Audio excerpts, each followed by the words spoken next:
Now we're going to go to verbs that are weak in the middle, hollow verbs, as we call them. And you'll be glad to know that this is easy. Okay, we have cum. The call imperfect of cum is yakum, yod with a commas beneath it. Now, heretofore, we've normally seen a hiric as the sign of the call imperfect. Here we have a commas. Second type, like bo, the imperfect is yavo. Again, yod with a commas beneath it. Our third type with a yod in the middle, seem. Somebody help me out. What's the imperfect going to be? Yasim. Right. So this isn't so bad. All that happens here is instead of a hiric, we get a commas. Yakum, yabo, yavo, or yasim. So in each of these forms, notice the consistency. Under the prefix, you've got a commas. So far we've seen some forms with a hiric, some forms with a tsere, some forms with a commas. And you can tell which one is which, as long as you keep that in mind. Okay, let's look at the full paradigm of cum. Again, this is in the back of your textbook, and it is on page 254, Appendix 4G. Yakum, takum, takum, takumi. Note, just as in the perfect, the accent stays on the original root of the word, since this was monosyllabic. Takumi and akum. Again, the commas under the aleph doesn't become a segol here, because it wasn't originally a hiric. So, yakum, takum, takum, takumi, akum. In the plural, yakumu, no problem there. Just add a vocalic ending, the accent stays on the cum part. And now look at this next form. Takomna.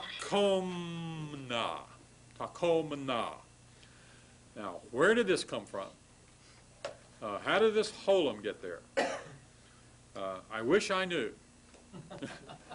I wish it didn't happen. I'm sorry. I apologize. But in fact, this form is what it is. This is one which, for all intents and purposes, even I will concede is irregular, as much as I don't like that word, irregular. However, to make things easier for us, this form, by the way, occurs twice here, right? Third feminine plural and second feminine plural, the same form. The others, takumu and nakum, are just fine. There are no problems there.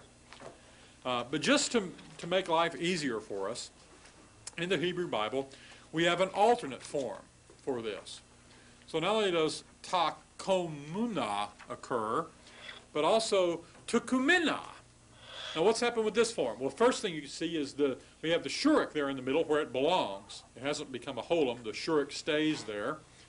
And what's happened to the commas beneath the tau? At the beginning of the word. It's become a schwa. Why? Why does commas become schwa? Propretonic, right? Note the accent has shifted back to, it's actually shifted back to the main from the kof, and as a result, the propretonic commas has reduced to schwa. So taku, and then where did this segol yod come from? Well, the best I can tell you is that this is a helping, it's just kind of a helping vowel that's coming here to make this easier to pronounce. It may not look easier to pronounce, but in fact it was for them. So takumena is an alternate form for takomuna. Again, all I can do is apologize for this. Fortunately, however, if you think about parsing this form, what do you have? You have the whole root cum in the middle, right? So you should be able to pick out the cum part without any problems. You know it's imperfect. You've got the tau prefix on the front and the na on the end. So you know it's imperfect. You know that it is third feminine plural or second feminine plural. Those things are all reliably there. If you start to ask yourself, what's the schwa doing, and you see the accent, you could work the rule backwards and say, oh yes, okay, this is a commas. Commas is the call imperfect of hollow verbs.